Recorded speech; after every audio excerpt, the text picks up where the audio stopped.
truyền giảng Kim Nam Hồ chia sẻ cùng cho chúng ta. 안녕하세요. Xin chào tất cả các anh chị em. 예, 어제는 비가 많이 왔습니다. Ngày hôm qua thì mưa đã rơi rất là nhiều. 뉴스 속보가 떴던데 하노이에서 비가 가장 많이 왔다고 하던데요, 올해. Và ở trong tin thời sự ấy, thì đã đưa tin rằng là rất lâu lắm rồi ở Hà Nội mới có một trận mưa lớn như thế này. 예, 비가 많이 왔고요. Mưa đã rơi đến rất là nhiều. 혹시 그 동역자와 동업자의 차이를 아시나요? Liệu các bạn ở đây ngồi đây có biết được về cái định nghĩa người đồng nghiệp và đối tác không ạ?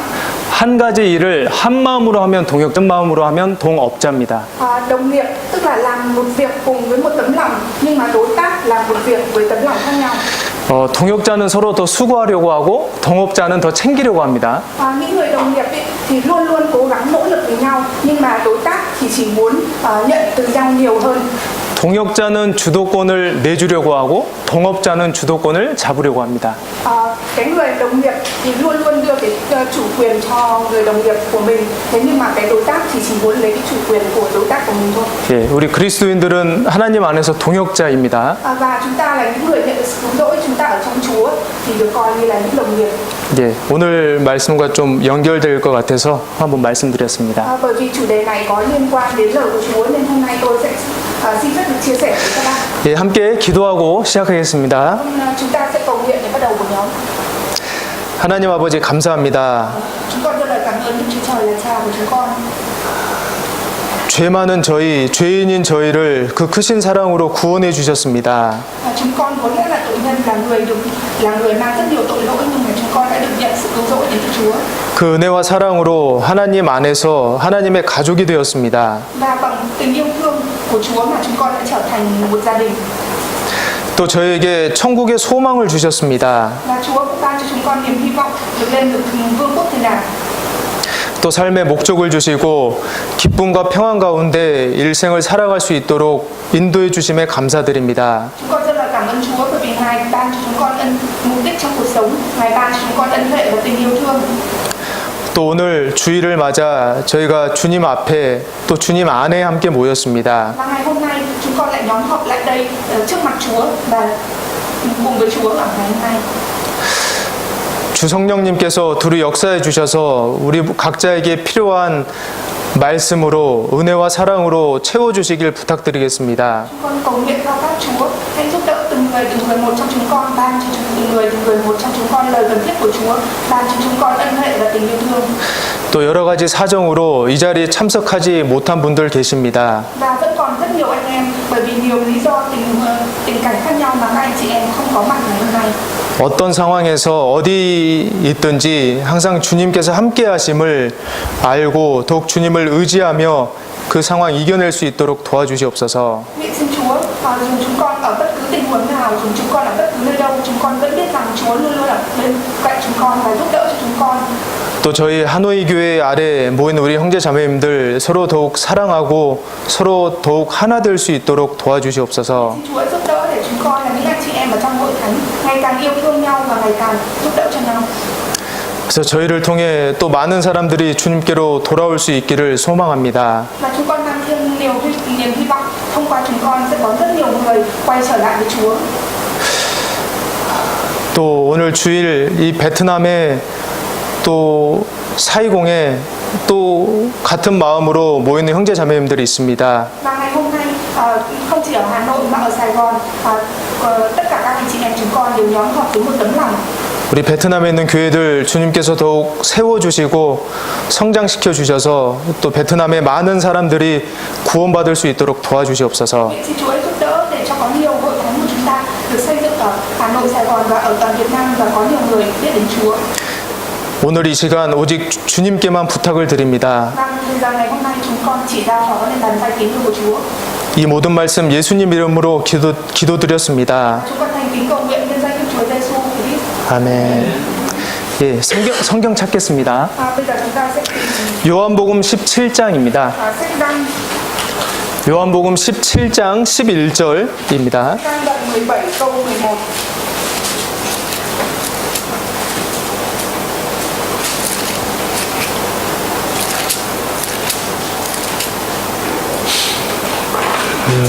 먼저 17장 11절을 함께 읽겠습니다. Đầu tiên chúng ta sẽ đọc đoạn 17 câu 11 ạ. 나는 세상에 더 있지 아니하오나 저희는 세상에 있사옵고 나는 아버지께로 가옵나니 거룩하신 아버지여 내게 주신 아버지의 이름으로 저희를 보전하사 우리와 같이 저희도 하나 되게 하옵소서. 네, 20절 21절 함께 읽겠습니다. Chúng ta sẽ cùng đọc thêm câu 20 và câu 21 ạ. 내가 비옵는 것은 이 사람들만 위함이 아니요 또 저희 말을 인하여 나를 믿는 사람들도 위함이니 아버지께서 내 안에 내가 아버지 안에 있는 것 같이 저희도 다 하나가 되어 우리 안에 있게 하사 세상으로 아버지께서 나를 보내신 것을 믿게 하옵소서. 네.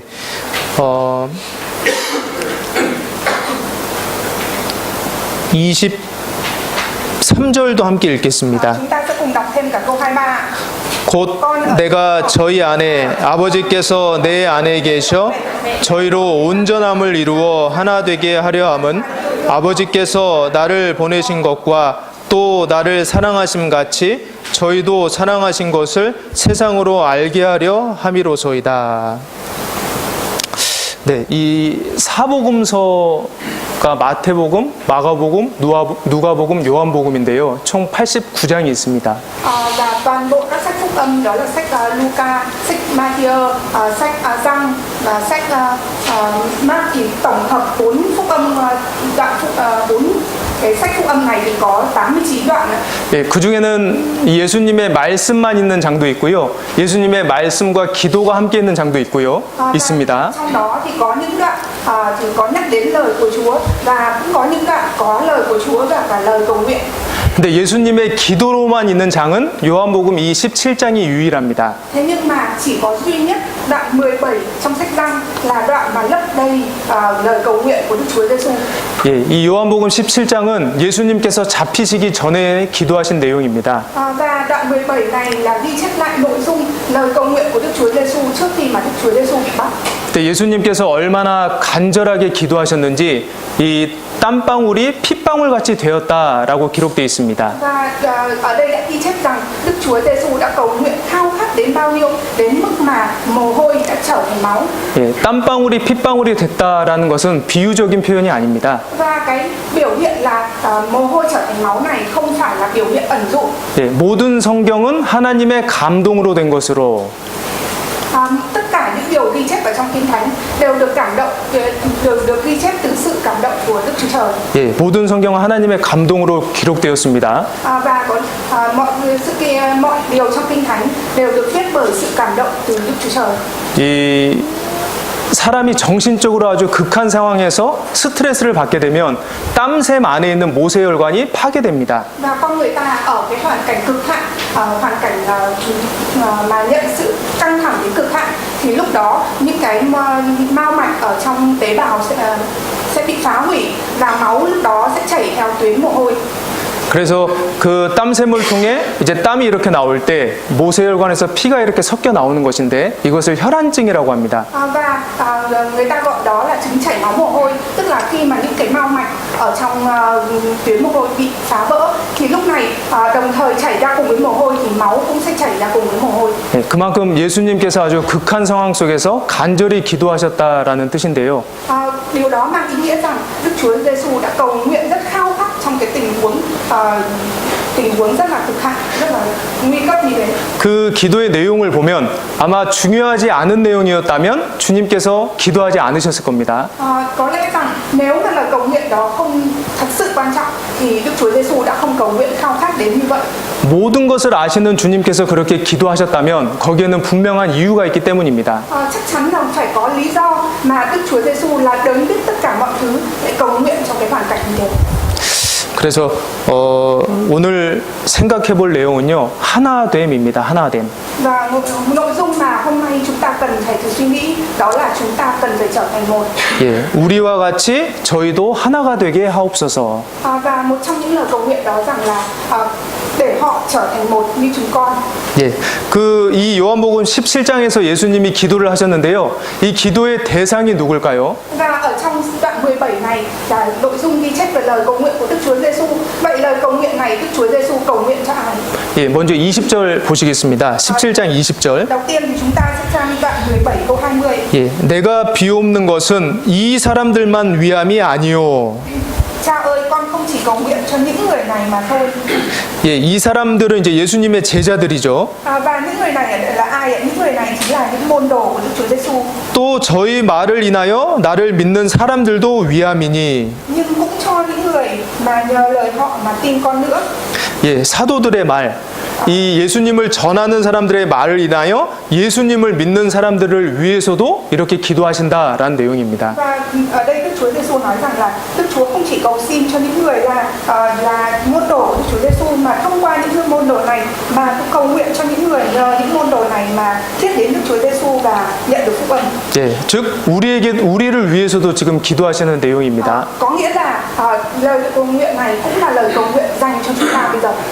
그래서 우리를 위해 하신 기도이기 때문에 우리가 좀 더 자세히 살펴보고 교훈을 받아야겠습니다. Bởi vì đây là lời cầu nguyện của chúng ta nên chúng ta phải tìm hiểu thật kỹ và thông qua lời cầu nguyện này chúng ta phải đón nhận những cái bài học.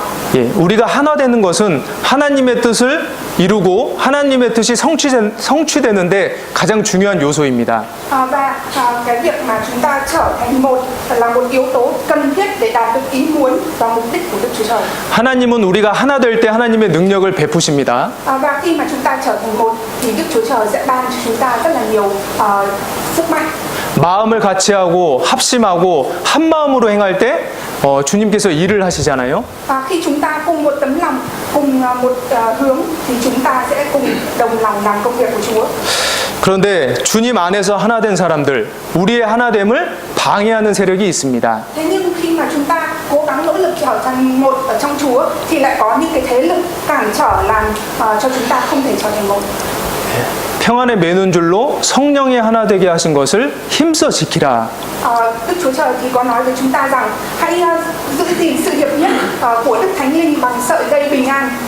예, 성령의 하나 되게 하신 것, 우리가 하나가 됐는데 하나님께서 힘써 지키라라고 하셨습니다. Và Đức Chúa Trời nói với chúng ta rằng các con hãy gìn giữ sự hiệp nhất của Đức Thánh Linh bằng sợi dây của sự bình an.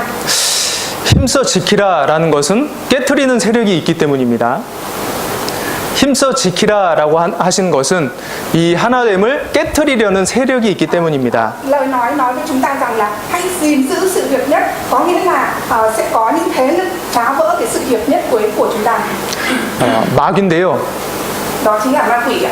이 마귀는 태초부터 하나됨을 깨고자 계속 노력해 왔습니다. Và ma quỷ ngay từ cái thời đầu của lịch sử của nhân loại ấy, thì nó đã luôn luôn tìm cách phá vỡ cái sự hiệp nhất của con người. 하나님이 사람을 이끌어 에덴에 두사 그것을 다스리며 지키게 하시고라고 했습니다. Đức Chúa Trời đã nói với con người đó là Adam rằng hãy đến vườn Eden, gìn giữ và canh tác ở vườn Eden.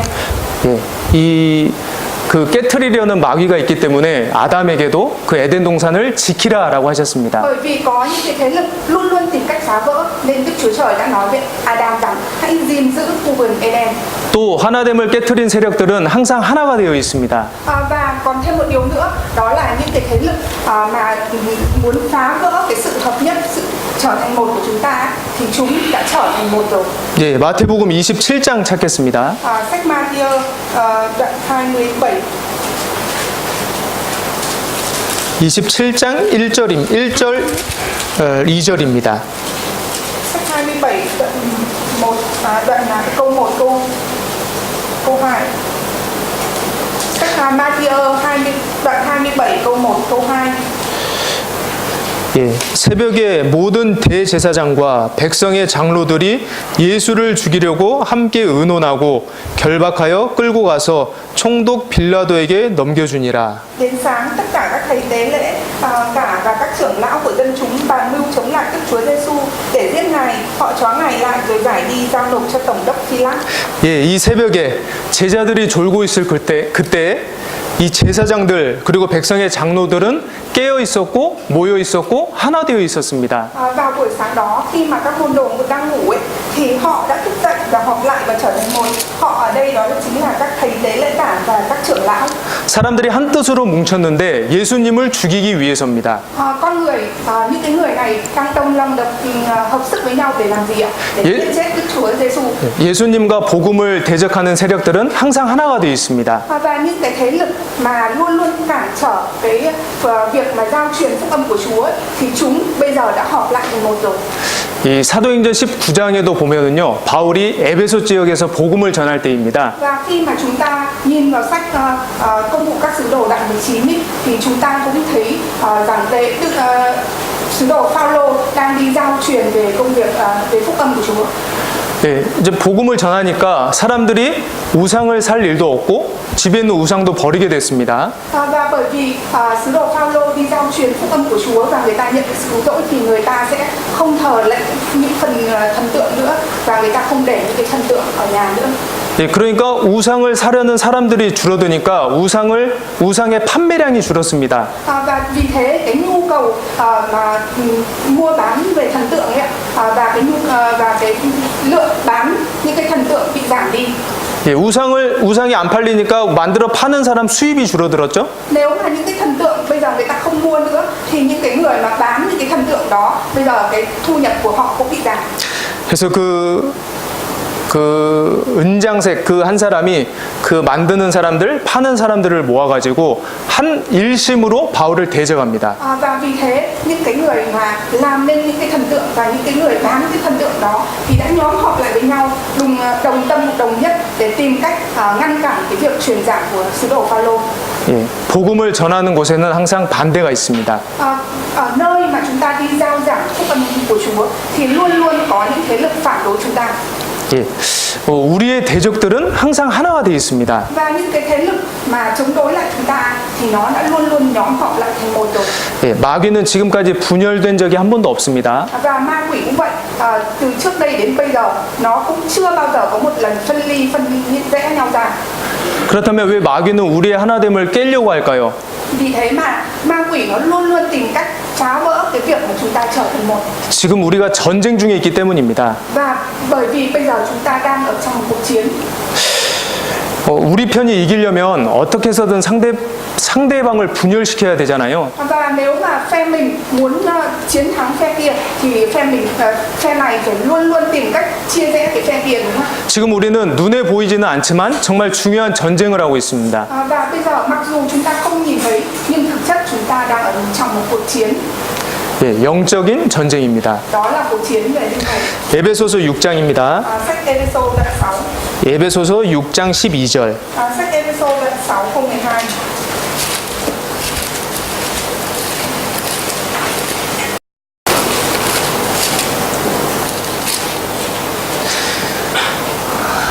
에베소서 6장 12절 우리 한국 형제 자매님들 함께 읽겠습니다. Sách Ê-phê-sô đoạn 6 câu 12 thì các anh chị em người Hàn Quốc sẽ cùng đọc ạ. 우리의 씨름은 혈과 육에 대한 것이 아니요 정사와 권세와 이 어두움의 세상 주관자들과 하늘에 있는 악의 영들에게 대함이라. 생과 사를 가르는 치열한 싸움을 의미합니다. Ở đây là cuộc chiến mà mang ý nghĩa rằng là cuộc chiến sinh tử giữa cái sống và cái sự sống và cái chết. 예, 그리고요. 우리가 지금 영적인 전쟁 중인데 이 영적인 전쟁에 졌을 때 피해가 너무나 큽니다. Và bây giờ chúng ta đang ở trong một trận chiến và đây là một trận chiến về linh hồn. Nếu mà chúng ta thua cuộc thì chúng ta sẽ phải đón nhận những cái thiệt hại rất là to lớn. 예, 우리는 천하보다 귀한 영혼을 가운데 두고 전투 중입니다. Và bây giờ chúng ta đang ở trong một cuộc chiến, đó chính là giành lấy những cái linh hồn mà còn quý giá hơn cả thiên hạ này. 예, 이 육신의 전쟁, 이게 보이는 전쟁은 저도 어느 정도 나중에 복구할 수가 있는데요. Cuộc chiến mà chúng ta có thể nhìn thấy được cái cuộc chiến mà về dục thể ấy, thì nếu mà chúng ta thua thì chúng ta cũng có thể là phục hồi lại được một phần nào đó. 우리가 하나 되지 못해 영적 전쟁에 패했을 때 한 영혼이 이뤄진다면 다시는 되돌릴 수 없습니다. Thế nhưng nếu mà chúng ta thua cuộc ở trong cuộc chiến về linh hồn. Nếu chúng ta mất cái linh hồn đó đi thì không bao giờ chúng ta có thể tìm lại được cái linh hồn đó. 그래서 지금은 영적 전쟁 중이며 우리는 반드시 하나가 되어야 한다입니다. Và vì thế, vì chúng ta đang ở trong cuộc chiến về linh hồn nên nhất định chúng ta phải trở thành một. 그리고 우리가 이렇게 하나 되기 위해 지불된 대가가 너무나 큽니다. 지금 우리가 주님 안에서 하나가 되었는데요. 우리가 하나 되기 위해서 지불된 대가가 너무나 큽니다. Và cái giá phải trả để cho chúng ta trở thành một ấy, thì cái giá đó rất là lớn. 네, 하나님이 자기 피로 사신 교회를 치게 하셨느니라. Và có lời nói rằng Đức Chúa Trời đã mua chuộc hội thánh bằng chính huyết của mình. 우리가 하나 되기 위해 하나님의 피가 지불됐습니다. Và để cho chúng ta trở thành một thì Đức Chúa Trời đã phải trả giá bằng chính huyết của mình. 그 예수님이 하나님의 본체신데 예수님이 피를 흘리셨잖아요. Đức Chúa Giêsu vốn là thân thể con người đến từ Đức Chúa Trời và Đức Chúa Giêsu đã phải đổ huyết. 우리를 하나 되기 위해서. đổ huyết vì sao ạ? Bởi vì để cho chúng ta trở thành một. 예, 우리가 하나 되기 위한 대가가 하나님의 피, 주님의 피입니다. Và cái giá phải trả để cho chúng ta trở thành một đó chính là huyết của Đức Chúa Trời và huyết của Đức Chúa Giêsu. 요한복음 19장입니다. Sách Giăng đoạn 19 câu 26 và câu 27. 19장 26절 27절. Sách Giăng đoạn 19 câu 26 câu 27 ạ.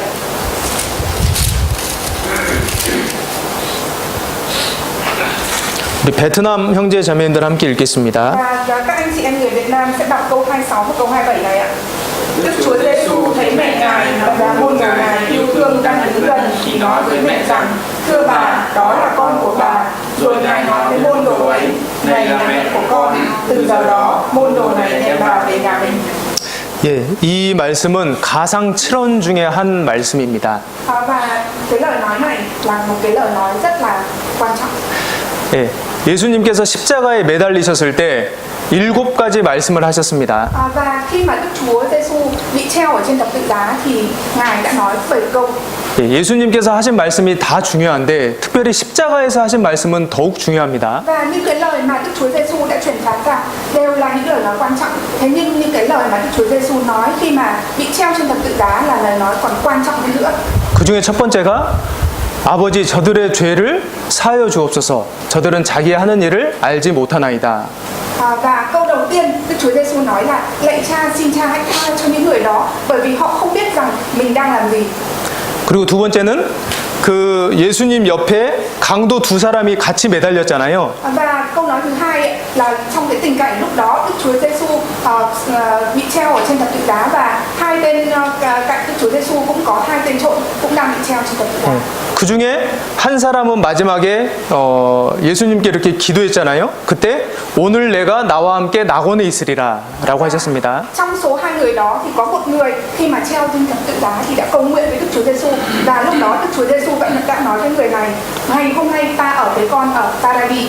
그리고 방금 읽었던 말씀이 세 번째 말씀이고요. Và vừa rồi cái lời mà cái câu mà gốc câu trong Kinh Thánh chúng ta vừa đọc ấy, đó chính là lời cầu nguyện thứ ba của Đức Chúa Giêsu. 그리고 네 번째가 엘리 라마 사막다니 나의 하나님 어찌하여 나를 버리셨나이까. Và câu thứ tư ở đây là Eli là lama sabachthani, Đức Chúa Trời của con sao ngài lìa bỏ con. 그리고 다섯 번째가 내가 목마르다. Và câu cầu nguyện thứ năm của Đức Chúa Giêsu rằng ta khát. 그리고 여섯 번째가 다 이루었다. Và câu thứ sáu khi mà Đức Chúa Giêsu đã nói đó là mọi việc đã hoàn tất. 그리고 마지막에 아버지여 내 영혼을 아버지 손에 부탁하나이다 라고 하셨습니다. Cuối cùng câu thứ 7 thì Đức Chúa Giêsu đã nói rằng: lạy Cha, con xin giao linh hồn lại trong tay Cha. 예, 그래서 방금 읽으신 말씀은 세 번째 말씀인데요. Và cái câu Kinh Thánh mà chúng ta vừa đọc ở sách Giăng đoạn 19 câu 26 câu 27 đó chính là lời câu nói thứ ba của Đức Chúa Giêsu khi mà bị treo trên thập tự giá. 그 예수님께서 십자가에 매달리셨는데 밑에 있는 마리아와 사도 요한, 제자 요한에게 말씀하신 내용입니다. Và câu thứ ba này này là cái câu của Đức Chúa Giêsu nói khi bị treo trên thập tự giá, và Đức Chúa Giêsu đã nói với bà Mary và sứ đồ răng của mình khi đó đang đứng ở dưới thập tự giá. 예, 마리아에게 여자여 보소서 아들이니이다라고 요한을 이렇게 가리키시는 것입니다. Và Đức Chúa Giêsu đã chỉ vào răng và nói với bà Maria rằng thưa bà, đây là con của bà. 그리고 요한에게는 내 어머니라 보라 내 어머니라 하셨습니다. Và Đức Chúa Giêsu đã nói với răng, chỉ vào bà Maria và nói với răng rằng đây chính là mẹ của con. 예, 십자가 아래서 새로운 가족 관계가 형성된 것을 의미합니다. Và đây mang theo ý nghĩa rằng bà Maria và răng đã được trói buộc ở trong một quan hệ gia đình mới ở dưới thập tự giá. 예, 예수님의 희생, 그 십자가의 희생으로 이 같은 믿음을 가지게 된 사람들이 주 안에서 한 가족이 된 것입니다. Và nhờ huyết của Đức Chúa Giêsu mà những người tin vào Chúa Giêsu đã trở thành gia đình ở dưới thập tự giá. 예, 성경에서도 우리가 하나님의 권속, 하나님의 가족이라고 나와 있습니다. Và ở trong Kinh Thánh cũng nói rằng chúng ta, những người ở trong Chúa là một gia đình. 예, 우리가 하나 되기 위해, 우리가 주님의 가족이 되기 위해 하나님께서 지불하신 대가가 너무나 큽니다. Và để cho chúng ta trở thành một, để cho chúng ta trở thành người gia đình ở trong Chúa, thì cái giá mà Đức Chúa Trời đã phải trả là vô cùng to lớn. 그리고요, 우리가 하나 되었다라는 사실을 잘 표현해주는 말이 지체입니다.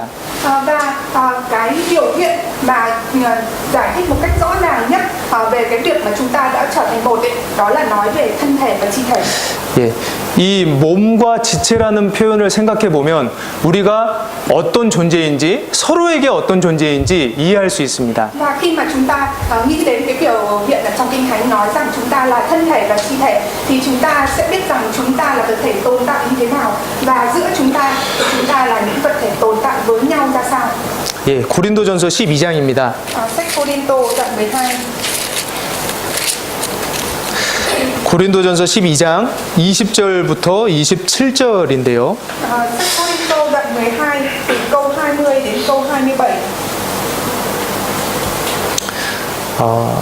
우리 phương 자매님이 한번 읽어주실래요? Anh sẽ đọc câu này từ câu 20 đến câu 27.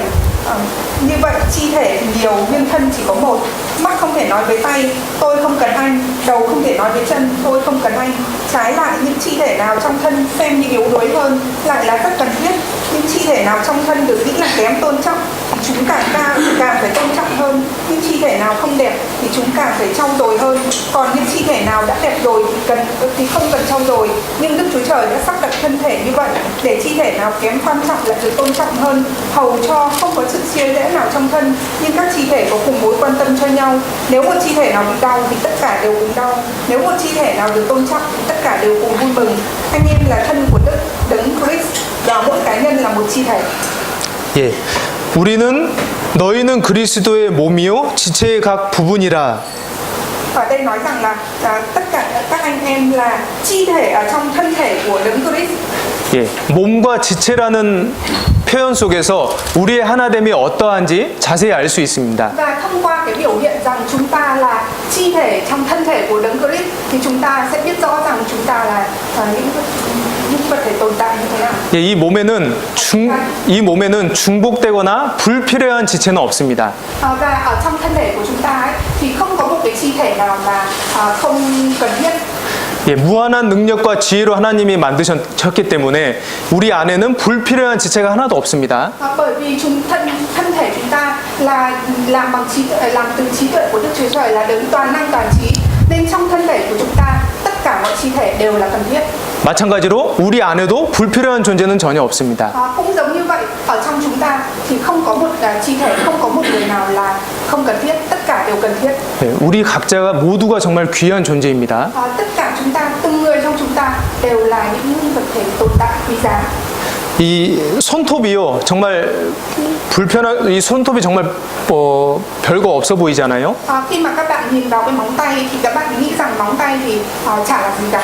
근데 손톱이 없으면 손끝에 우리가 힘을 집중시킬 수 없습니다. Và nếu mà không có cái ngón tay này thì cái lực của chúng ta sẽ không thể nào tập hợp được vào phần tay. 그리고 손끝, 발끝에 이렇게 신경이 집중되어 있는데 그것을 보호해주는 역할도 합니다. Và cái móng tay này nó cũng là đóng cái vai trò bảo vệ cho những cái dây thần kinh tập trung ở những cái đầu ngón tay.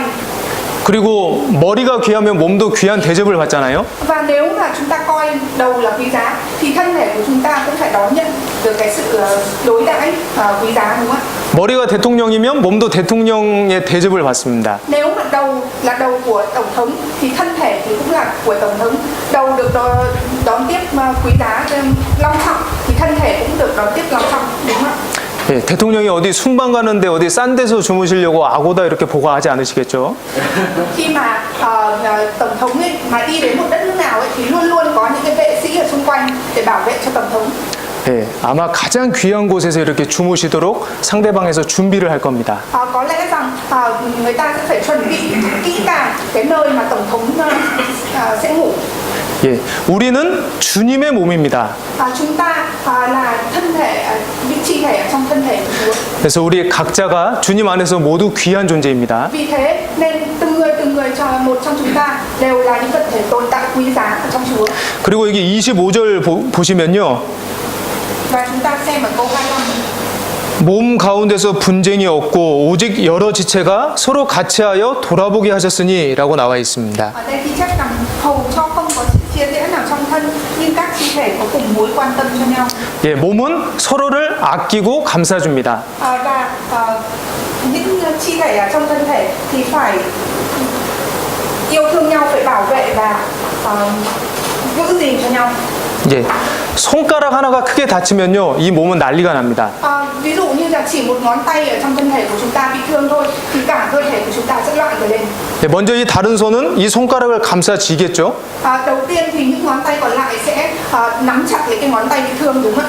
발은 있는 힘을 다해서 병원으로 달려갈 겁니다. Và cái đôi bàn chân sẽ bằng hết sức lực của mình để chạy đến bệnh viện. 이분요, 그 의사 선생님한테 최대한 자세히 얘기를 할 겁니다. Và bằng môi miệng và miệng của chúng ta sẽ dốc hết sức lực để kể cho bác sĩ rằng là đã bị thương như thế nào.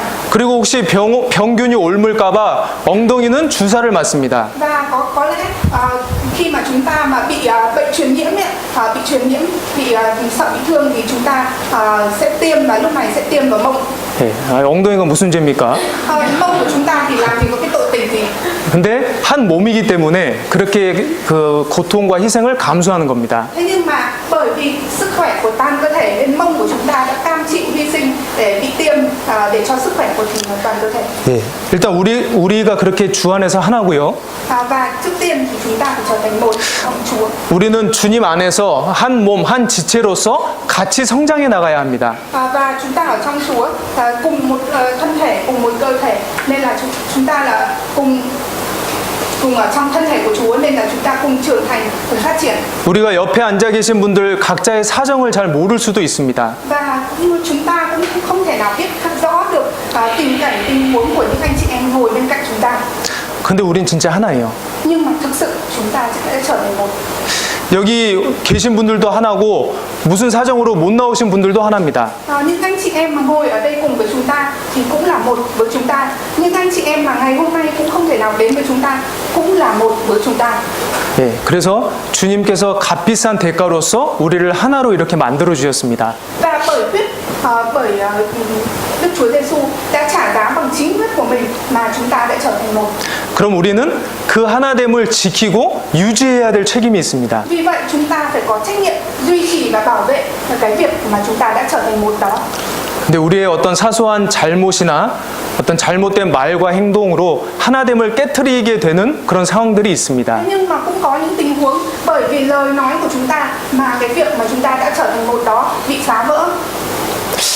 하나됨을 지키기 위한 주의 상황을 한번 살펴보겠습니다. Chúng ta hãy cùng thử suy nghĩ về những tình huống mà chúng ta cần phải gìn giữ để tránh không bị phá vỡ cái việc mà chúng ta đã trở thành một đó. 방금 그 고린도전서 12장 21절 보실까요? Chúng ta cùng xem sách Cô-rin-tô đoạn 22. 21절. Cô-rin-tô. 네, 고린도전서 고린도 뭐 đoạn 12. Cô-rin-tô đoạn 12, Cô-rin-tô nhất đoạn 12. câu 21. Câu 21 ạ. 예, 21절. Chúng ta sẽ 우리 한국 분들 함께 읽겠습니다. sách Cô-rin-tô nhất đoạn 12 câu 21 thì sẽ do các anh chị em người Hàn Quốc đọc ạ. 내가 너를 쓸데없다 하거나 또한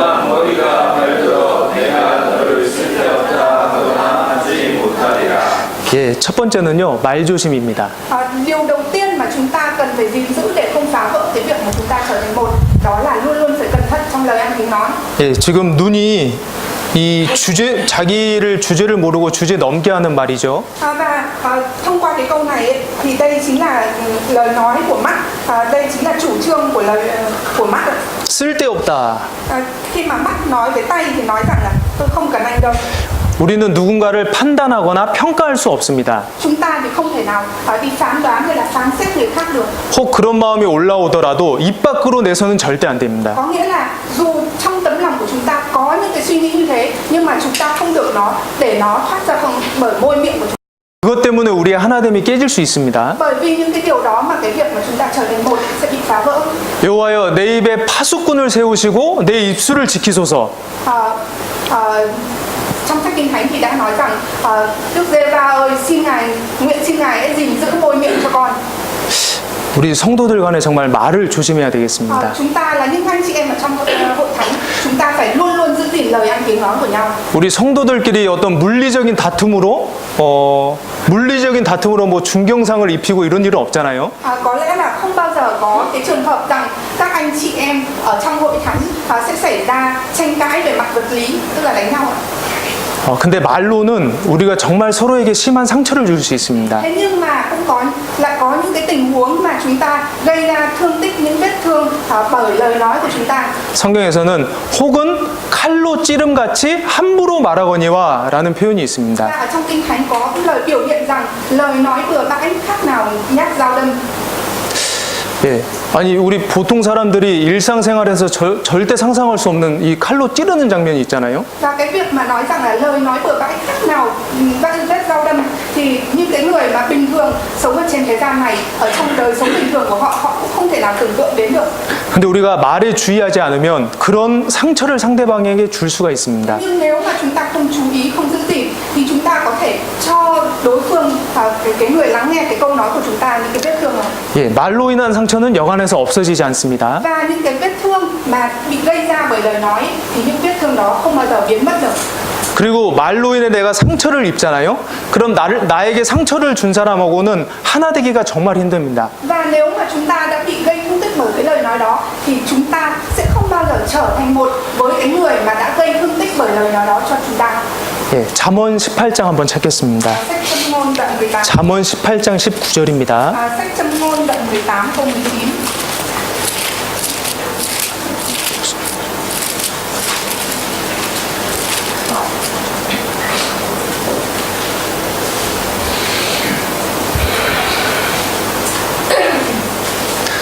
함께 읽겠습니다. Chúng ta sẽ cùng đọc vào sách Châm ngôn đoạn 18 câu 19.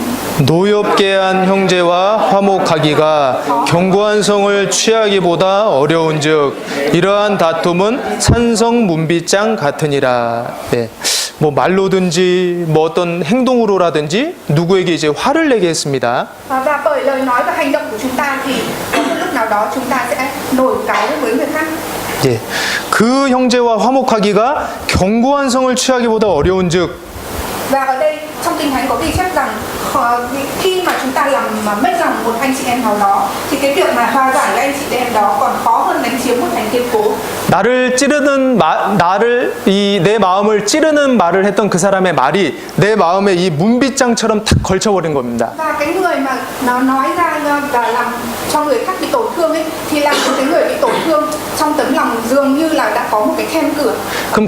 그러면 그 사람에게 마음을 열기가 여간 쉽지 않습니다. Và để mở lại cái tấm lòng của cái người bị tổn thương đó thì rất là khó. 그래서 우리가 하나가 돼야 되는데 마음을 모으고 하나가 돼야 되는데 그런 일들 때문에 마음이 서로 열리지 않는 겁니다. Và đáng nhẽ thì chúng ta phải trở thành một, nhưng bởi vì cái việc như thế nên là cái việc chúng ta trở thành một đã trở nên không hề dễ dàng. 나의 작은 실수로 우리의 하나됨이 깨질 수 있습니다. Và bởi những cái sai lầm của chính bản thân chúng ta mà cái việc mà chúng ta trở thành một ấy lại không trở nên khó khăn. 그래서 bị phá vỡ. 그래서 찌르는 말보다는 감사의 말, 위로의 말을 해야겠습니다. Thế nên thay vì những cái lời nói như vết dao đâm thì chúng ta hãy nói với nhau những lời nói cảm ơn, những lời nói an ủi, những lời nói động viên khích lệ nhau. 예, 그리고 두 번째는 겸손입니다. Và cái điều thứ hai mà chúng ta cần phải ghi nhớ đó là chúng ta luôn luôn phải khiêm tốn. 우리의 하나됨을 지키기 위한 두 번째 방법은 겸손입니다. Và cái phương pháp thứ hai để chúng ta gìn giữ cái việc mà chúng ta đã trở thành một ấy, đó chính là sự khiêm tốn. 먼저 에베소서 4장 찾겠습니다. Đầu tiên thì chúng ta sẽ tìm sách Ê-phê-sô đoạn 4. 에베소서 4장 2절로 3절입니다. Sách Ê-phê-sô đoạn 4 từ câu 2 đến câu 3. 예, 여기는 이렇게 표시를 해두시면 좋겠습니다. Nếu mà các bạn là sau khi đọc 예, là 이렇게 đánh dấu vào đây 예, 잡아두시고요. 예, 에베소서 4장 2절로 3절 우리 함께 읽겠습니다. chúng ta sẽ cùng đọc sách Ê-phê-sô đoạn 4 câu 2 câu 3. 모든 겸손과 온유로 하고 오래 참음으로 서로 사랑 가운데서 서로 용납하고 평안에 매는 줄로 성령의 하나 되게 하신 것을 힘써 지키라. 예. 모든 겸손과 온유인데요. Ở đây nói rằng là phải hết sức khiêm nhu mềm mại. 예, 겸손입니다. Ở đây nói rằng là chúng ta phải khiêm tốn. 특별히 이 겸손은요, 구원받은 지 오래되신 분들, Đặc biệt là những cái anh chị em mà đã nhận được sự cứu rỗi lâu rồi. 구원받으신 지 오래되시고 주님 안에서 이제 신앙생활 오래 하신 분들이 이 겸손을 장착을 하면은요, 그 효과가 극대화됩니다. Và những cái anh chị em mà đã nhận được sự cứu rỗi lâu ở trong Chúa ấy, mà trang bị cho mình cái sự khiêm tốn thì cái hiệu quả là vô cùng to lớn. 예, 주장하는 모습보다 섬기는 모습으로 성도들을 대하게 되면 그 효과가 정말 Và 엄청납니다. thay vì cái hình ảnh mà luôn luôn lấy cái chủ trương của bản thân mình ra, thay vì cái hình ảnh đó thì cái hình ảnh mà anh chị em mà đi phục vụ các anh chị em khác với tấm lòng khiêm tốn thì cái hình ảnh đó đẹp biết bao nhiêu. 그럼 새로 오신 분들도 보고 배울 수 있거든요. Và thông qua cái hình ảnh đó thì những anh chị em mới đến cũng sẽ thông qua hình ảnh đó mà học được rất là nhiều điều. 아, 진짜 저렇게 해야 되는구나 라고 이게 실질적으로 보면서 배우는 겁니다. Và những anh chị em mới đến thông qua cái hình ảnh khiêm tốn của anh chị em nhận được sự cứu rỗi lâu ấy thì có thể học được bài học là thực hiện đời sống đức tin thì làm như thế vậy. 예수님께서도 먼저 본을 보이셨습니다. Và Đức Chúa Giêsu ấy cũng đã làm gương của chúng ta. 예수님께서 기도의 본, 뭐 사랑의 본, 뭐 전도의 본 여러 가지 본이 되는 모습을 보여주셨는데요. Đức Chúa Giêsu thì đã cho chúng ta thấy rất nhiều cái hình ảnh mà Ngài đã làm gương cho chúng ta, làm gương về tình yêu thương, làm gương về về sự truyền giảng và làm gương về 네.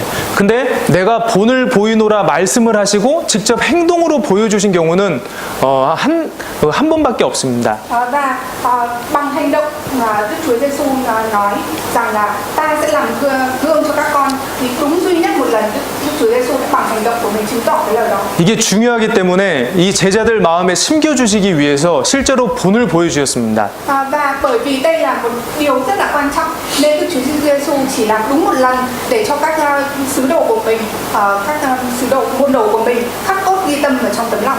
네, 우리가 어떤 충격적인 장면을 보면 그 여운이 오래 가잖아요. Khi mà chúng ta nhìn một cái cảnh tượng nào gây sốc ấy, thì những cái cảnh tượng đó sẽ để lại trong tấm lòng của chúng ta rất là lâu, đúng không ạ? 예, 요한복음 13장 찾겠습니다. Sách Giăng đoạn 13. 요한복음 13장 14절 15절. Sách Giăng đoạn 13 câu 14 15. 13장 14절 15절. Giăng đoạn 13 câu 13 14 15. 예, 함께 읽겠습니다. Chúng ta cùng đọc ạ. 내가 주와 또는 선생이 되어 너희 발을 씻겼으니 너희도 서로 발을 씻기는 것이 옳으니라. 내가 너희에게 행한 것 같이 너희도 행하게 하려 하여 본을 보였노라. 그 당시에 이렇게 발을 씻겨주는 일은 종들이 하는 일이었습니다. Và thời đó cái công việc mà đi rửa chân cho người khác ấy chỉ là những công việc dành cho nô lệ. 예수님이 이 우옷을 벗으시고 무릎을 꿇으시고 제자들의 발을 씻겨주셨잖아요. Và Đức Chúa Giêsu đã cởi áo và quỳ gối xuống để rửa chân cho các môn đồ của mình.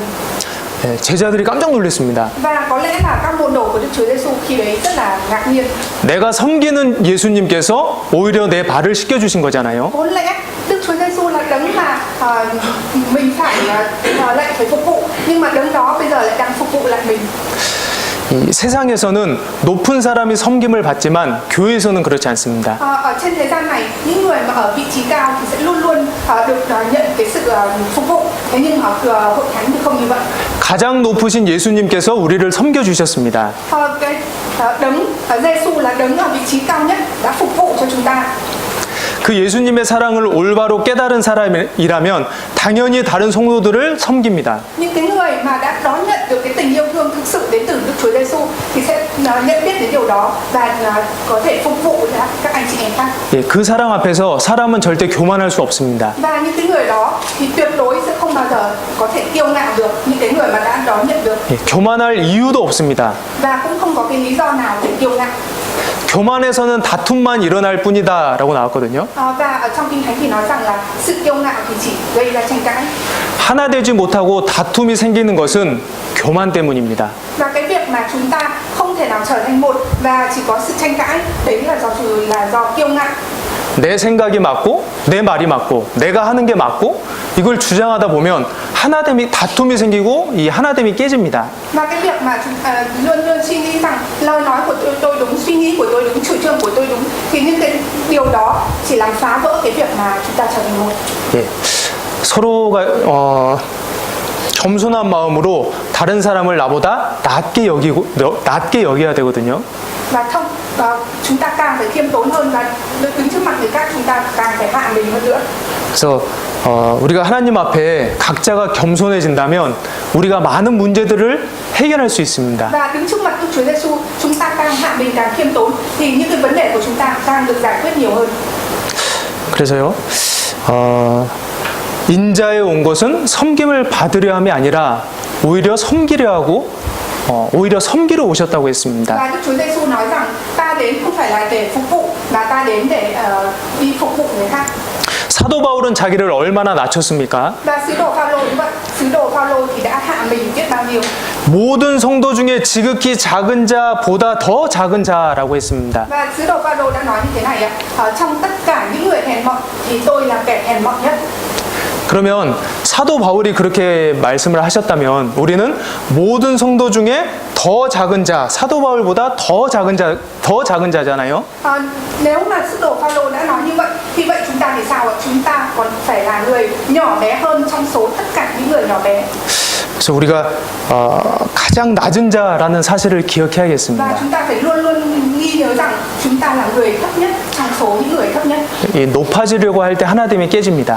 Khi mà chúng ta cứ nỗ lực để được cao hơn thì cái việc mà chúng ta trở thành một sẽ bị phá vỡ. 높아지려고 할 때 내 마음의 평강이 먼저 깨지고요. 우리의 하나됨이 깨집니다. Và cái việc mà chúng ta cứ nỗ lực để được cao hơn thì cái sự bình an ở trong chúng ta cũng bị phá vỡ và cái việc mà chúng ta trở thành một cũng bị phá vỡ. 그러니까 마음 자체를 내가 진짜 낮은 사람이다 그러면 내가 편해요. Và khi mà chúng ta suy nghĩ rằng chúng ta là người ở vị trí thấp nhất thì tấm lòng của chúng ta sẽ cảm thấy thoải mái. 군대에서 제가 자주 듣던 말인데요. Khi mà tôi ở trong quân đội ấy, thì đây là lời nói mà tôi thường xuyên nói. 나다 싶으면 해야지. 고참들이 그럽니다. 그러니까 상황을 보고 나다 그러니까 이거 어떻게 설명해야 될까? 그러니까 나다 싶으면 해야 그러니까 내가 해야 될 것 같다 그러면 해 뭐 이런 건데요. Tức là trước một tình huống nào đấy thì tôi luôn luôn hạ mình và nói rằng cái việc này mình phải làm thì mình cứ làm thôi. 고참들이 그런 얘기를 하면 이제 후임들이 딱 보고 내가 제일 낫거든요. 내가 제일 이 계급이 낫거든요. 그럼 바로 해야 돼요, 그냥. Và trước một cái việc nào đấy thì tôi luôn luôn suy nghĩ rằng bây giờ mình đang ở cái vị trí thấp hơn tất cả mọi người. Vậy thì có việc ở đây rồi mình cứ làm đi thôi. 그래도 그거 하면서 마음이 전혀 불편하지 않습니다. Và bởi vì tôi có cái suy nghĩ đó nên là tấm lòng của tôi không hề có một cái sự bất tiện hay là khó chịu nào cả. 당연히 내가 제일 낮으니까 내가 해야 되는 일이거든요. Bởi vì tôi nghĩ rằng mình đang ở vị trí thấp nhất, đó là những việc đương nhiên mình phải làm nên mình cứ làm thôi.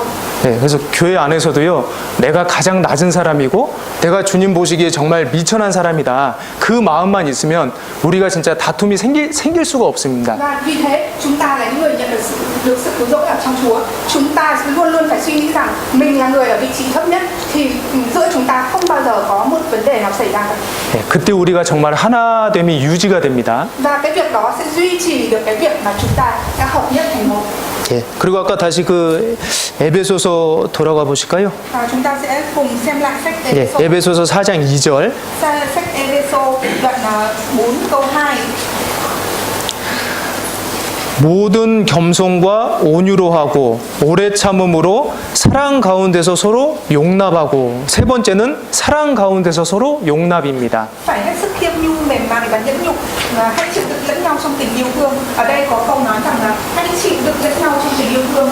예, 하나 되기 위해서는 우리가 서로 용납해야 됩니다. Và nếu mà khi mà chúng ta chịu đựng lẫn nhau trong tình yêu thương thì chúng ta có thể dung thứ.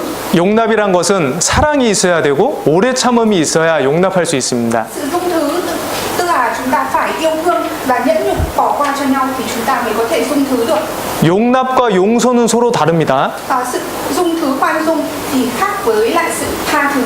내가 오래 참지 않아도 용서할 수 있습니다. Tức là chúng ta không chịu nhẫn nhục, chúng ta vẫn có thể tha thứ cho người khác được. 내가 이 사람 아주 사랑하지 않아도 용서는 할 수 있거든요. Dù chúng ta không yêu thương người này, chúng ta cũng có thể tha thứ được cho người này. 근데 용납은 그렇지 않습니다. Thế nhưng mà sự dung thứ, sự khoan dung thì không như vậy. 이 용납이라는 것은 오래 참음과 사랑을 가지고 내가 받아들이기 힘든 것도 받아주는 겁니다. Sự khoan dung, sự dung thứ ở đây là chúng ta phải yêu thương người đó và chúng ta phải đón nhận những cái vất vả về phía chúng ta. 내가 봤을 때 나는 진짜 이게 이해가 안 되고 내 마음과 다르고 받아줄 수 없는 상황이지만 사랑을 가지고 오래 참음을 가지고 적극적으로 받아주는 겁니다. Khi mà chúng ta nhìn vào cái tình huống đó, chúng ta không thể hiểu được, thế nhưng mà chúng ta vẫn đón nhận người đó với tình yêu thương và chúng ta khoan dung và tha thứ được cho người đó. 예, 주님이 우리를 용납해 주신 것처럼 Giống như là Đức Chúa Giêsu đã khoan dung và yêu thương chúng ta.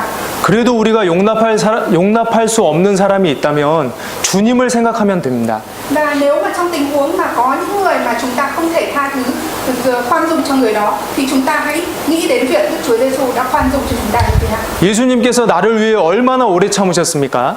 Đức Chúa Giêsu đã nhẫn nhịn đến khi nào, đến khi mà chúng ta nhận được sự cứu rỗi. 천년이 하루같이 하루가 천년같이 참으셨잖아요. Đức Chúa Giêsu đã chờ đợi chúng ta rất lâu, hàng nghìn năm. 주님이 나를 얼마나 사랑하셨습니까? Và Đức Chúa Giêsu thì đã yêu thương chúng ta như thế nào ạ? 내가 연약할 때, 내가 죄인일 때, 내가 하나님의 원수일 때 나를 사랑하셨습니다. Khi mà chúng ta còn yếu đuối, khi chúng ta còn là một tội nhân, khi chúng ta còn đối nghịch với Đức Chúa Trời thì Đức Chúa Giêsu và Đức Chúa Trời đã yêu thương chúng ta rồi. 네, 그래서 용납하기 위해서는 우리의 마음을 넓혀야 합니다. Thế nên để dung thứ, để khoan dung thì tấm lòng của chúng ta cũng phải được mở rộng ra. 네, 하나님처럼. Giống như là Đức Chúa Trời. 네, 이 바다는요 뭐든지 다 받아주잖아요. Biển ấy, thì dù chúng ta có ném gì vào biển thì biển nó cũng đón nhận lấy. 그 어떤 것을 던져도 바다는 다 받아줍니다. Khi mà chúng ta ném cái gì vào biển ấy, thì biển nó sẽ luôn đón nhận cái thứ đó. 우리 죄를 깊은 바다에 던지셨다라는 말씀이 있잖아요. Trong Kinh Thánh thì có nói rằng tội lỗi của chúng ta đã bị ném sâu. 우리 머리털보다 많은 죄를 하나님께서 그렇게 받아주신 겁니다. Đức Chúa Trời đã đón nhận mọi tội lỗi của chúng ta, những tội lỗi mà còn nhiều hơn cái tóc ở trên đầu. 우리가 마음을 넓힐 때 정말 사랑과 오래 참음으로 용납할 수 있습니다. Và khi mà chúng ta mở rộng tấm lòng của chúng ta thì chúng ta sẽ yêu thương, sẽ nhịn nhục và sẽ nhân từ hơn. 예, 고린도후서입니다. Sách 고린도후서 6장입니다. đoạn 6 11절에서 câu 11. 13절입니다. 고린도후서 6장 11절로 13절입니다. Sách Cô-rin-tô đoạn 6 từ câu 11 đến câu 13.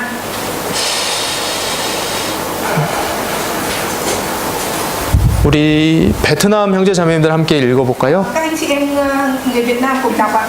Thưa anh em tại Cô-rin-tô, chúng tôi thật lòng nói với anh em, lòng chúng tôi rộng mở, chúng tôi không hẹp hòi với anh em, nhưng chính lòng anh em hẹp hòi. Hãy đối xử với chúng tôi như chúng tôi đối xử với anh em. Tôi nói với anh em như nói với con cái mình, anh em cũng hãy mở rộng lòng mình. 사도 바울은 자신을 비난하는 고린도 성도들을 향해 마음을 넓혔습니다. Và sứ đồ Phaolô thì cũng đã mở rộng tấm lòng đối với những người ở Cô-rin-tô, những người mà luôn bắt bớ, những người luôn phê phán. 사도 바울은 고린도 지역에서 자기가 돈을 벌면서 전도했습니다. 고린도 지역에서 자기가 돈을 벌면서 전도했습니다. Và sứ đồ Phaolô khi ở Cô-rin-tô thì đã vừa đi kiếm tiền và đi truyền giảng cho những người ở Cô-rin-tô. 그러니까 그 사도 바울도 사도로서의 권리가 있기 때문에 굳이 그렇게 안 해도 되거든요. Sứ đồ Phaolô thực chất thì sứ đồ Phaolô cũng không cần phải làm đến cái mức độ như thế. 근데 고린도 지역과 데살로니가 지역에서는 사도 바울이 돈을 직접 벌면서 전도했습니다. Thế nhưng mà sứ đồ Phaolô đã đi trực tiếp đi kiếm tiền và đi truyền giảng ở Corinto và Thessalonica. 그렇게까지 내가 전도했는데 그 사람들이 나를 비난했을 때 사도 바울이 얼마나 마음이 아팠을까요?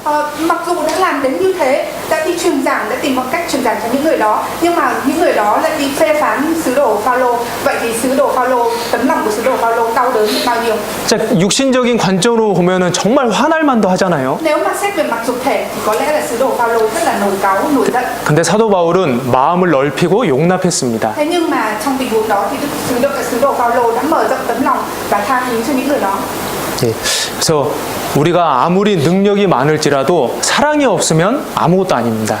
Thế nên chúng ta dù có nhiều năng lực đến bao nhiêu nhưng chúng ta không có tình yêu thương thì chúng ta không là gì cả. 예, 그러니까 서로 사랑 가운데 용납을 해야 되고 우리에게 정말 필요한 거는 사랑입니다. Và ở trong tình yêu thương thì chúng ta có thể tha thứ và dung nạp cho nhau. Vì vậy điều cần thiết với chúng ta đó chính là tình yêu thương. 예, 이 아줌마 세 명이서 이 우물에서 물을 뜨고 있었습니다. Và có một câu chuyện là có ba bà mẹ họ đang múc nước ở một cái giếng. 예, 이제 죄송합니다. 아주머니들이 이제 우물을 뜨다가 또 시간이 남잖아요. 그러니까 서로 이제 얘기를 했는데요. Và ba cái bà mẹ này khi mà múc nước ở giếng ấy, thì sẽ có cái thời gian chờ đợi và khi đó nói chuyện với nhau. 이제 자기 자식 자랑을 시작했습니다. Và ba bà mẹ này bắt đầu khoe khoang về ba đứa con của mình. 첫 번째 엄마가요. 우리 아들은 운동신경이 그렇게 좋은지 모르겠네. Và bà mẹ thứ nhất nói rằng là con trai của tôi tập thể dục thể thao giỏi lắm. 두 번째 엄마가요. 그래? 우리 아들은 노래를 그렇게 잘하는데. Và bà mẹ thứ hai thì nói rằng ôi thế à, con của tôi thì hát hay lắm. 그 이제 또 물어보잖아요. 우리 누구 어머니 아들은 뭐 잘해요? Và bà mẹ thứ ba thì bảo là ôi có con trai thì tốt đẹp cái gì. 그러니까 세 번째 엄마가요. 우리 애는 뭐 잘하는 거 없어요. 그랬습니다. Và bà mẹ thứ ba bảo là ôi con trai của tôi thì chả có gì để khoe khoang cả. 이제 물을 다 뜨고 이렇게 항아리에 물을 담아서 머리에 이고 이렇게 돌아오는데요. Và ba bà mẹ sau khi múc nước vào cái chum miệng thì đặt lên đầu và đi về. 오는 길에 그 운동신경이 좋다라는 아들을 만났습니다. Và trên đường đi về ấy, thì đã gặp đứa con trai của bà mẹ thứ nhất, cái bà mẹ mà nói rằng là con trai tôi tập thể dục rất là giỏi ấy. 엄마 나 오늘 이거 배웠다 하고 덤블링을 10번을 돌았습니다. Và đứa con trai đấy nói với mẹ mình rằng mẹ ơi hôm nay con đã tập thể dục rất là giỏi, bây giờ con sẽ nhào lộn 10 vòng cho mẹ xem. 그리고 바빠가지고 엄마 갈게요 하고 갔습니다. Và đứa con đấy nói với mẹ là bây giờ con bận lắm, con phải đi luôn đây. 또 가는데 두 번째 노래 잘하는 아들을 만났습니다. Và đi tiếp một đoạn nữa thì lại gặp đứa con trai thứ hai. 엄마 저 오늘 이거 배웠어요 하고 노래 한 곡을 쫙 불렀습니다. Và đứa con này nói với bà mẹ rằng là mẹ ơi hôm nay con học một bài hát này và nó hát một bài dài cho mẹ nghe. 그리고 또 가던 길을 갔습니다. Và nó lại đi mất. 또 가는데요. 저기서 어떤 학생이 이렇게 오는데요. Và đi tiếp một đoạn nữa thì lại có một bé học sinh chạy đến. 이 세 명의 아줌마 있는 곳으로 급하게 달려오는 겁니다. Và đứa con này đang chạy nhanh đến cái bà mẹ thứ ba. 엄마 줘요. Mẹ ơi đưa cho con. 그래서 엄마 머리에 있던 그 항아리를 내려가지고 자기가 드는 겁니다. Và đứa con đấy lấy cái chum đựng nước ở trên đầu của mẹ hạ xuống và mang đi. 네, 이 세 번째 엄마의 아들이었습니다. Đây là ba đứa con của ba bà mẹ. 그러니까 아무리 능력이 많고 아무리 재능이 많다 그래도 더 중요한 거는 사랑입니다. Và dù có nhiều tình yêu thương, nhiều năng lực đến bao nhiêu nhưng mà điều quan trọng nhất vẫn là tình yêu thương. 그리고 또 중요한 거는 관심과 기도입니다. Và một điều quan trọng nữa đó chính là sự quan tâm và lời cầu nguyện. 예, 고린도후서 11장 29절입니다. Sách Cô-rin-tô nhất đoạn 12 11장 11 đoạn 11 ạ. 29절. Câu 하이메친? 29 đoạn 11 câu 29. Sách Cô-rin-tô nhất đoạn 11 câu 29. 예, 우리 베트남 형제 자매님들 함께 읽겠습니다. Nhưng các anh chị em người Việt Nam cùng đọc ạ. Vì người nào không phân biệt thân Chúa và ăn uống uống chén, tức là ăn uống sự phán xét của chính mình. 사도 바울은 정말 한 영혼 한 영혼에게 관심이 많았습니다. Sứ đồ Phaolô ấy thì thực sự đã quan tâm đến từng linh hồn một. 그래서 사도 바울이 쓴 서신서에 보면은 굉장히 많은 사람의 이름이 등장합니다. Và khi mà chúng ta nhìn vào sách mà sứ đồ Phaolô đã viết ấy, thì chúng ta thấy rất là nhiều những cái nhân vật hiện lên. 네, 누구에게 무난한다, 뭐 누구 이름이 계속 나오거든요. Và trong sách 무슨 책이요? 네, 신약 성경의 서신서. Ở trong sách Cựu Ước ấy, mà thì khi mà sứ đồ Phaolô viết bức thư cho sứ thì có rất là nhiều nhân vật xuất hiện ở trong cái bức thư đó, từng người một. 떠늑 서신서. 떠늑. Trong sách Tân Ước. 그래서요.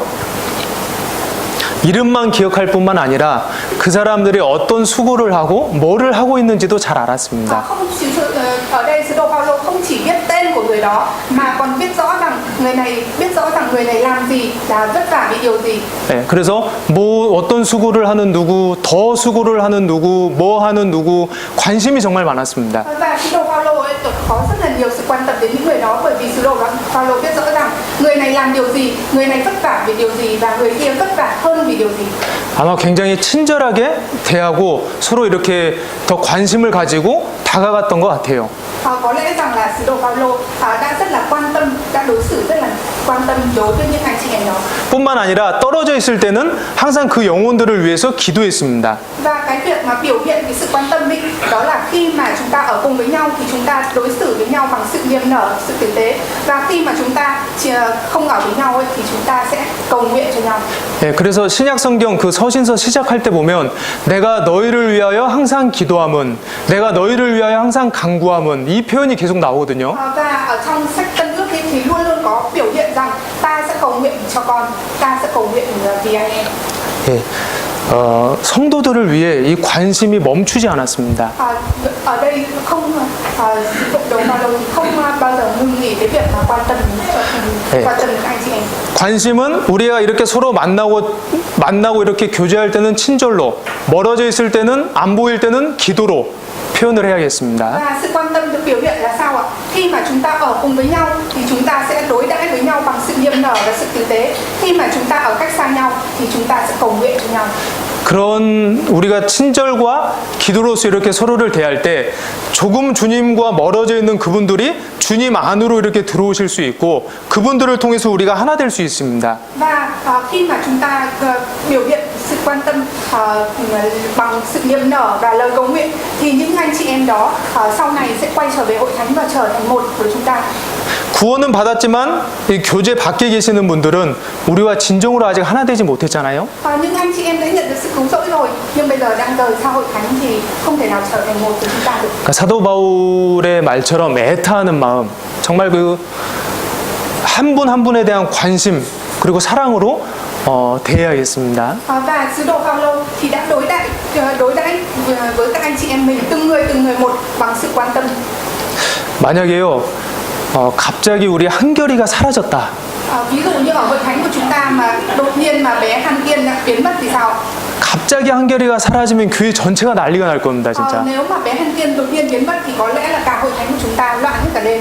그죠? 끝나고 진짜 우리 모든 사람이 찾으려고 막 돌아다닐 거예요. Có lẽ là tất cả các anh chị em trong chúng ta loạn hết cả lên và đi tìm bé Han Kiên. 예, 우리 교제 안에 있는 한 분 한 분들에게도 우리가 그렇게 해야 됩니다.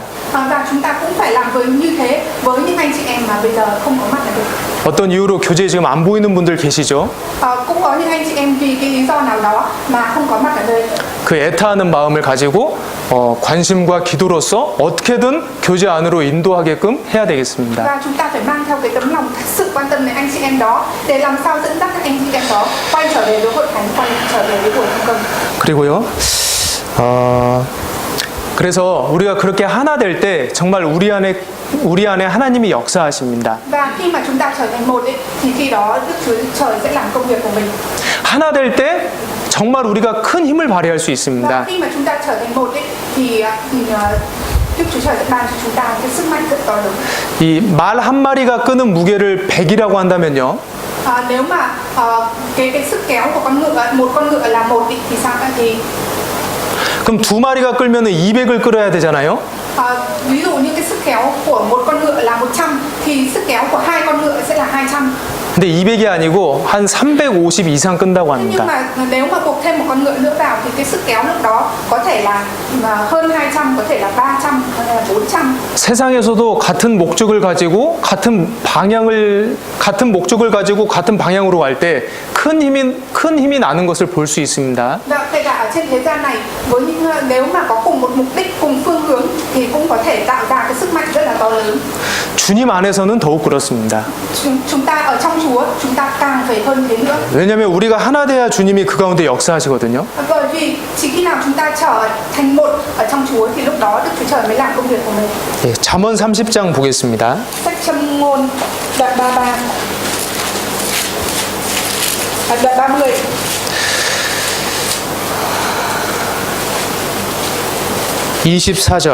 Câu 23, 24 này. 24절 fuong자매님 한번 읽어주실래요? Châm ngôn đoạn 30 câu 24. Có 4 loài vật nhỏ trên đất nhưng rất mực khôn ngoan. 예, 그리고 27절. Và câu 27 ạ, loài cào cào dù không có vua chúa nhưng bay ra thành đội ngũ. 이 세상에 작고도 지혜로운 것이 있는데 그 중에 하나가 메뚜기다라고 기록되어 있습니다. Ở đây có ghi chép rằng là có ở trên đất này thì có 4 loài vật nhỏ và nhưng mà rất khôn ngoan, và trong đó thì có loài cào cào. 이 성경에서는 사람을 메뚜기라고 표현한 구절이 있습니다. Và ở trong kinh thánh thì cũng có những câu nói ghi chép biểu hiện rằng có ví rằng con người như là loài cào cào. 그 가나안 땅을 정탐하고 돌아왔던 사람들이 했던 말이 우리는 그 사람들에 비하면 메뚜기라라고 했잖아요. Và có vài người Israel khi mà đi vào do thám vùng đất Canaan đấy, khi quay trở về thì nói rằng con cháu của dân đó thì so với con cháu của dân đó thì chúng ta chỉ như là cào cào mà thôi. 하나님께서는 땅 위에 궁창에 앉으시나니 땅의 거민들이 메뚜기 같다라고 하셨습니다. Và ở trong kinh thánh cũng có câu nói ghi chép rằng dân sự đó đông như cào cào trên đất này. 예. 근데 메뚜기가 지혜롭다고 한 것은 이 보이지 않는 성령의 인도로서 메뚜기가 임금이 없지만 이렇게 하나가 됐잖아요. Và con cào cào ấy mặc dù nó không có vua nhưng mà nó lại thành một bầy đàn. 예, 보이는 그 지도자는 없었지만 하나 돼서 이렇게 힘껏 나아갔습니다. Mặc dù nó không có vua nhưng nó lại trở thành một và bay ra ngoài. 우리는 보이지 않는 성령님의 인도로 하나 돼서 이렇게 나가야 합니다. Và chúng ta cũng vậy, chúng ta cũng được sự dẫn dắt bởi Đức Thánh Linh mà chúng ta không nhìn thấy được, và chúng ta trở thành một và tiến lên. 메뚜기가 무리를 이루었을 때 큰 힘을 발휘하잖아요. Và con cào cào cũng vậy, khi mà nó trở thành một bầy đàn ấy thì cái sức mạnh của nó rất là lớn. 구원받은 사람들 우리도 하나가 됐을 때 정말 그 가운데 큰 힘이 역사합니다. Và chúng ta cũng vậy, chúng ta là những người nhận được sự cứu rỗi, khi mà chúng ta trở thành một thì chúng ta sẽ làm được công việc rất là to lớn. 메뚜기 20만 마리가 있어도 하루에 한 마리씩 지나가면 어떤 피해도 줄 수 없습니다. Và con cào cào cũng thế, nó bay hàng ngàn hàng vạn con nhưng mà cũng không có để lại một cái con nào. 그래서 하나님께서는 우리 그리스도인들이 하나 되고 연합하고 한 마음으로 나아갈 때 함께 역사해 주시고 큰 능력을 베푸십니다. Và Đức Chúa Trời cũng vậy, khi mà chúng ta trở thành một ở trong Chúa thì Đức Chúa Trời sẽ ban cho chúng ta năng lực và sức mạnh. 그리고 하나됨의 결과는 영생입니다. Và cái kết quả của cái việc chúng ta trở thành một là gì ạ? Là sự sống đời đời. 우리가 하나 돼서 연합되고 사랑할 때 우리의 사랑이 또 흘러 넘칩니다. Và khi mà chúng ta trở thành một, chúng ta kết hợp lại với nhau thì lúc đó tình yêu thương sẽ được ngập tràn. 너희가 서로 사랑하면 이로써 다른 사람이 너희가 나의 제자인 줄을 알리라. Và Chúa có nói với chúng ta rằng các con hãy yêu thương lẫn nhau để cho người khác nhận biết rằng các con là môn đồ của ta. 우리가 서로 하나 돼서 사랑할 때 정말 그 세상 사람들이 오면은 알게 됩니다. Khi mà chúng ta yêu thương lẫn nhau ấy, thì những người thế gian khi mà đến với chúng ta cũng sẽ biết được điều đó. 디모데후서 3장에 나오는 말세 18가지 특징이 있는데요. Và ở trong sách Timôthê đoạn 13 ấy thì có 18 cái đặc trưng của thời kỳ tận thế. 그 중에 첫 번째가 자기를 사랑하고입니다. Và trong số đó ấy, thì có cái điều thứ ba, đó là sự ích kỷ của bản thân. 네. 그러니까 자기를 사랑하는 그 세상 사람들 속에 있다가 하나 되고 서로를 사랑하고 섬기는 이 교회 안에 와보니까 뭔가 틀리거든요. Và cái việc mà tức là chỉ yêu thương bản thân mình ấy, là cái việc mà những người trên thế gian chỉ yêu thương bản thân mình, nhưng mà khi họ đến với hội thánh, họ nhìn thấy tình yêu thương của chúng ta thì họ sẽ thấy được sự khác biệt. 그 하나 돼서 사랑이 넘치는 모습을 보고 구원받은 사람들이 진짜 많이 있습니다. Cũng có nhiều người đến với hội thánh và nhìn thấy cái hình ảnh mà các anh chị em trong hội thánh yêu thương ngập tràn lẫn nhau, và thông qua cái việc đó họ cũng nhận được sự cứu rỗi.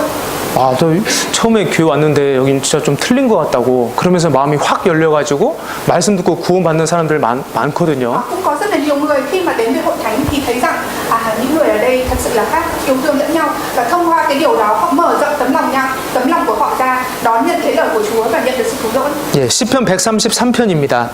Thi Thiên đoạn 113.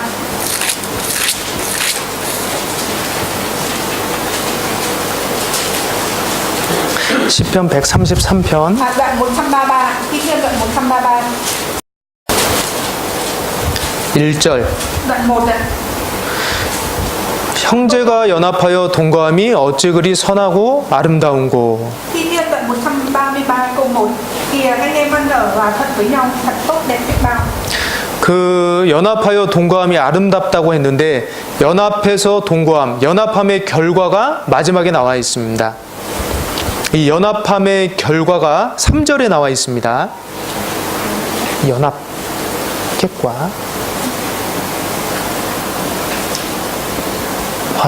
hòa thuận nhau, kết quả hòa thuận nhau. Kìa anh em ăn ở hòa thuận thì thật tốt đẹp biết bao nhiêu. 그 결과가 3절에 여호와께서 복을 명하셨나니 곧 영생이라. Và cái kết quả của việc anh em hòa thuận thì được thể hiện ở câu 3. Tại đó Đức Giê-hô-va sẽ ban phước, tức là sự sống đến đời đời. 네, 연합으로 시작돼서 영생으로 끝났습니다. Tức là sự bắt đầu là sự hòa thuận, và kết quả đó là chính là sự sống đời đời. 그래서 제가 하노이 교회에 와서 느낀 게요. Và khi mà tôi đến hội thánh Hà Nội ấy, thì tôi có cảm nhận như này.